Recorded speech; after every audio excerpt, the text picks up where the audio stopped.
اس دن محکمہ زراعت نہ حیران ہو جائے، میں اللہ خیر ہی کرے۔ گزشتہ سب سے کراچی میں وقفے سے جاری بارش نے محکمہ موسمیات کو بھی حیران کر دیا۔ محکمہ موسمیات کا کہنا ہے کہ فروری میں کراچی میں ہونے والی یہ بارشیں غیر معمولی ہیں، ہمیں اتنی تیز بارشوں کی امید نہیں تھی، کوئی بھی موسمیاتی ماڈلز کراچی میں اتنی تیز بارش کی پیش گوئی نہیں کر رہے تھے۔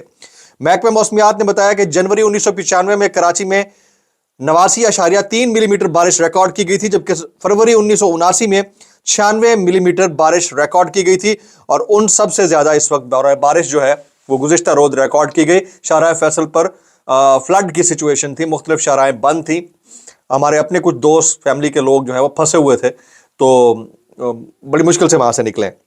یہ آج کی ٹاپ 3 سٹوریز ہیں۔ اب اگر یہی محکمہ موسمیات والا سین 8 فروری کو کہیں اور ہو گیا نا تو میں کہتا ہوں بلے بلے ہو جانی ہے۔ اچھا جی، ٹاپ ٹرینڈز کیا چل رہے ہیں جی؟ ٹاپ ٹرینڈز میں آپ کے سامنے شیئر کرتا ہوں۔ ٹھنڈ ہے ویسے اسلام آباد میں، اس لیے میں ڈبل کوٹ پہنا ہوں۔ ٹاپ ٹرینڈز کیا ہے؟ نمبر 1 از مریم نواز، کچھ کہہ رہے ہیں پیار سے بات کر رہے ہیں، کچھ گالیاں دے رہے ہیں۔ پہلا ٹاپ ٹرینڈ یہ چل رہا ہے۔ دوسرا ہے کراچی رین ان ایکسپیکٹڈ تھی، بڑا نقصان ہوا ہے، کئی لوگ اس میں جاں بحق بھی ہوئے۔ تیسرا ٹاپ ٹرینڈ ایاک نعبد و ایاک نستعین۔ ٹاپ 3 ٹرینڈز میں نے آپ کے سامنے رکھ دیے ہیں۔ ابھی ہم شامل کرتے ہیں بولتی تصویریں۔ آج کی بولتی تصویریں بڑی چنیدہ ہیں۔ پہلی بولتی تصویر میرے پاس یہ بارسلونا سے آئی ہے، ایک ہمارے چاہنے والے ہیں، انہوں نے مجھے وائس نوٹ کے ذریعے ڈیٹیلز بھیجی۔ یہ جس وقت عمران خان کو پہلی مرتبہ سزا دی گئی تھی فیصلے میں، سائفر کیس کے اندر، اس وقت جو بارسلونا سینٹرل ہے وہاں پر ایک وین کھڑی تھی، اس وین کے اوپر وہاں کے رہائشی پاکستانی بچوں نے قیدی نمبر 804 پی ٹی آئی زندہ باد، پروگرام تو بڑھ گیا، اور پتہ نہیں کیا کیا کچھ لکھ ڈالا، اور بہت غصے میں تھے، وہ اپنی شکلیں نہیں دکھانا چاہ رہے تھے، اس لیے یہ تصویر میرے پاس پہنچی ہے۔ یہ سینٹرل بارسلونا اسپین سے مجھے اسپیشلی بھیجی گئی ہے ہمارے ولاگ دیکھنے والے ایک دوست کی جانب سے، تو آپ دیکھیں کہ ریاکشن انٹرنیشنلی کتنا ہے۔ دوسری بولتی تصویر وہ سیلف ایکسپلینیٹری تھی، اس لیے میں نے شیئر کر دی ہے۔ دوسری بولتی تصویر یہ ملاحظہ کیجئے گا، ہماری صحافتی جو اقدار ہیں ان کا جنازہ نکلتے ہوئے اپنی آنکھوں سے دیکھ رہے ہیں۔ کبھی پورا پیج صرف ایک لوگوں کے ساتھ نواز شریف کے اشتہارات سے بھرا ہوتا ہے، اور کبھی آدھا یا 70% پیج جو ہے وہ بلال بھٹو اور پیپلز پارٹی کے جھنڈوں سے بھرا ہوتا ہے۔ یعنی پیسہ دیکھ، وہ کہتے ہیں پیسہ پھینک تماشا دیکھ، پیسہ پھینک تماشا دیکھ، اور صحافتی طوائفیں معذرت کے ساتھ یہ کچھ بھی کر سکتی ہیں۔ آپ کو کیا لگتا ہے پیسہ کسی کو آفر نہیں ہوتا ہوگا؟ بڑے بڑے لوگوں کو آفر ہوتا ہے، لیکن جو جینٹل مین ہوتے ہیں نا وہ ڈیکلائن کر دیتے ہیں، وہ کبھی نہیں رکھتے اپنے پاس۔ So this was the second self explanatory picture, انتہائی افسوسناک ہے لیکن پھر بھی آپ کے ساتھ شیئر کرنی تھی۔ اب آ جاتے ہیں ہم ہمارے موسٹ پاپولر سیگمنٹ وائرل بیانات کی جانب، لیکن اس سے پہلے آپ سے گزارش ہے کہ ویڈیو کو آخر تک دیکھنا ہے، کیونکہ میں نے اپنے کامنٹس ابھی محفوظ رکھے ہوئے ہیں۔ اس کے ساتھ ساتھ ایک اور گزارش ہے کہ اگر آپ نے چینل سبسکرائب نہیں کیا سبسکرائب کیجئے، بیل آئیکن ضرور ہٹ کیجئے گا۔ ڈسکلیمر، اگر کسی کو میرے پروگرام کے اس سیگمنٹ سے کوئی تکلیف پہنچتی ہے تو میں انتہائی معذرت خواہ ہوں، زیادہ تکلیف پہنچے تو سانو کی کیسے کر لیتے ہو یار۔ پہلا وائرل بیان، حبیب اکرم صاحب، یہ عدت میں نکاح کیس کے اوپر آج ریلیونٹ بیانات میں نے شامل کیے ہیں تاکہ آپ لوگوں کو اندازہ ہو کہ اصل معاملہ ہے کیا۔ حبیب اکرم صاحب، دوسرے نکاح کے 6 سال بعد کسی خاتون کو عدت کے معاملے پر سزا دینا شاید اسلامی تاریخ وقفے کی پہلی مثال ہے جو پاکستان میں قائم ہوئی ہے، واللہ علم بالصواب۔ حبیب اکرم سر، پاکستان بازی لے گیا پچھلے 2 سال میں، ہر اس کام میں جو کبھی پاکستان آئین، قانون، معاشرت، اقدار، مذہب کہیں پر بھی نہیں ہو رہا تھا وہ ہوا ہے، پر کیسے کر لیا ہے یار پچھلے 2 سال میں، Guinness book of world record made in Pakistan. ٹھیک ہے جی، آگے عمران ریاض خان۔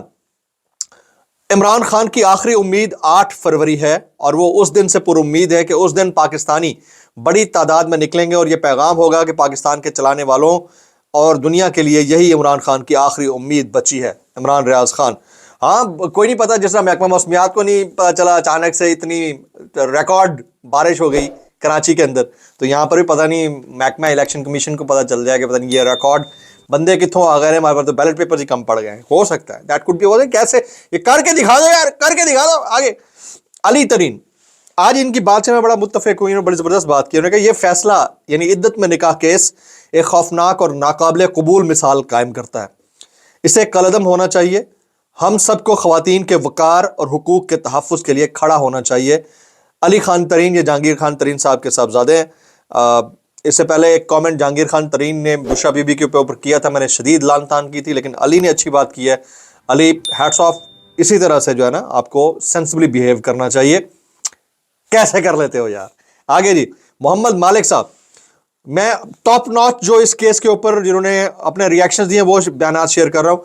وہ لوگ جو عمران خان کے ساتھ نہیں ہیں وہ بھی زچ ہو گئے ہیں، یعنی مخالفین تک زچ ہو چکے ہیں اور کہہ رہے ہیں کہ یہ کیا پاگل پن ہے. آپ ازدواجی رشتوں تک پہنچ گئے ہیں، یعنی آپ بیڈ رومز تک پہنچ گئے ہیں. اور اگر یہ بیڈ روم تک پہنچنا مریم نواز صاحبہ کے حوالے سے غلط تھا، اس وقت بھی ہم نے کنڈیم کیا تھا، تو آج بھی غلط ہے، انتہائی غلط ہے. اس کو بھی کنڈیم کرنا چاہیے، اس کے اوپر ٹھٹھے نہیں اڑانے چاہیے. یہ آج کوئی ریسیونگ اینڈ کے اوپر ہے، کل کوئی اور ریسیونگ اینڈ کے اوپر ہوگا. یہ ذہن میں رکھیے گا کہ آج عمران خان اس کٹہرے میں کھڑا ہے، کل کو کوئی اور اس کٹہرے میں کھڑا ہوگا. تو یہ والی بات ذہن میں رکھیے گا کہ تاریخ جو ہے نا وہ انہی کو یاد رکھتی ہے جو وقت کے ساتھ اپنے آپ کو مولڈ کرتے ہیں، خاص طور پر معاشرت اور اپنی تہذیب کو مد نظر رکھتے ہوئے. آنٹی تہذیب نہیں، تہذیب. آگے جی نجم سیٹھی صاحب، عدت میں نکاح کیس کے فیصلے سے وہ مقصد کہ ووٹر ٹرن آؤٹ کم کرنا وہ فیل ہو گیا. سنیے اب یہ نجم سیٹھی صاحب بول رہے ہیں، اس کے نتیجے میں لوگ اور بھی غصے اور ضد میں خان صاحب کو ووٹ دینے نکلیں گے. بہت بڑی مس کیلکولیشن ہو گئی ہے. نجم سیٹھی، وہ آپ اندازہ کیجئے، بہت بڑی مس کیلکولیشن ہو گئی ہے، یہ نجم سیٹھی صاحب کہہ رہے ہیں. تو یہ وہ لوگ کہہ رہے ہیں جو اس طرف کھڑے ہوئے تھے، ان کو بھی یہ بات بری لگی ہے. تو میرے خیال میں ہمارا جو موم بتی بردار مافیا ہے نا، اس کو بھی نکل آنا چاہیے کہ یار آپ کم از کم برقعے میں جو موجود جو عورت ہے وہ بھی عورت ہے یار، اس کی بھی تو عزت اور احترام ہے. کم از کم آپ لوگ بولیں ضرور.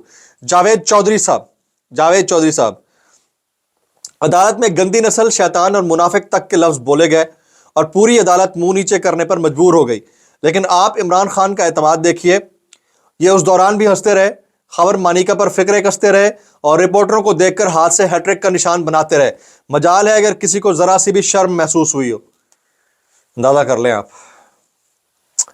کس طرح کے نظام میں ہم رہ رہے ہیں. اور یہ مقبول جان صاحب، صرف پاکستان نہیں مسلم امہ کی 1400 سالہ تاریخ میں پہلا فیصلہ ہے جس نے حرمت نکاح اور خاندانی زندگی کے تار پوت کو بکھیر کر رکھ دیا. مسلمانوں کی تاریخ میں خاندان کی عزت اچھالنا، کسی کو ذلیل اور رسوا کرنا کہ وہ دونوں میاں بیوی ہیں، آج تک اس کا تصور تک نہیں پایا جاتا. لیکن ہم نے کر دکھایا ہے، ہم نے بغیرتی میں بھی ٹاپ کر گئے یار. ہائے بغیرتی میں بھی نمبر 1 یار. کوئی شرم کوئی حیا، کیسے کر لیتے ہو یار.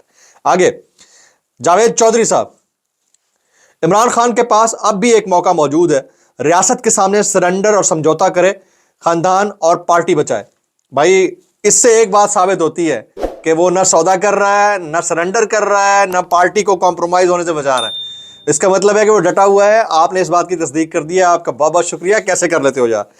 حامد میر صاحب، باقی سیاستدان اپنی خیر بنائیں، یہ ایک نئی شروعات ہے. آج عمران خان کی شادی کو متنازع بنا دیا گیا ہے، کل کو کسی اور سیاستدان کے ساتھ بھی ایسا ہو سکتا ہے. جو میں نے بات ابھی آپ سے کہی ہے کہ آج کوئی ریسیونگ اینڈ کے اوپر ہے، کل کوئی اور ریسیونگ اینڈ کے اوپر ہوگا. تو اس کا لحاظ اور احترام ملحوظ رکھنا چاہیے. اب ذرا آ جاتے ہیں کہ کیا ہو رہا ہے. 3 کیسز کا فیصلہ آ چکا، ہیٹرک ہو چکی، اور اس صورتحال کے اندر جبکہ ملک میں ابھی 3 دن باقی رہ گئے انتخابات ہونے میں، لوگ اس مخمسے میں ہیں کہ یہ پاکستان کے اندر چل کیا رہا ہے، ہو کیا رہا ہے. تو بھائی جو ہو رہا ہے یہ والی بات عمران خان نے آج سے تقریباً 1.5 سال پہلے میرے انٹرویو میں بتا دی تھی کہ لندن پلان کے تحت یہ سارا کچھ ہوگا. جہانگیر ترین صاحب نواز شریف صاحب کے حق میں بیان دے رہے ہیں. سوچئے، یعنی اس بندے کی انفارمیشن بڑی ٹو دا پوائنٹ تھی، اور ہم نے بھی جو انالائز کیا تھا سچویشن کو وہ اسی طرف جا رہی ہے جس طرف اب تقریباً جا چکی ہے. تو یہ بات آپ ذہن سے نکال دیجئے کہ عمران خان صاحب ارریلیونٹ ہو چکے ہیں پالیٹکس سے. آج سے 3 سال پہلے ہم بھی سمجھتے تھے کہ نواز شریف صاحب پالیٹکس سے ارریلیونٹ ہیں، شہباز شریف ارریلیونٹ ہیں. آ گئے نا. تو پاکستان میں جو ہے نا وہ طوائف کو کبھی بھی یاد آ سکتی ہے پچھلے والے کی، کچھ بھی ہو سکتا ہے. لیکن جو بشرا بی بی والے کیس میں ہوا ہے یہ انتہائی افسوسناک ہے، اس کو جتنا کنڈم کیا جائے کم ہے. آج کے ولاگ سے اتنا ہی. سبسکرائب کیجئے، بیل آئیکن ہٹ کیجئے. دعا میں یاد رکھیے گا. السلام علیکم ورحمۃ اللہ وبرکاتہ.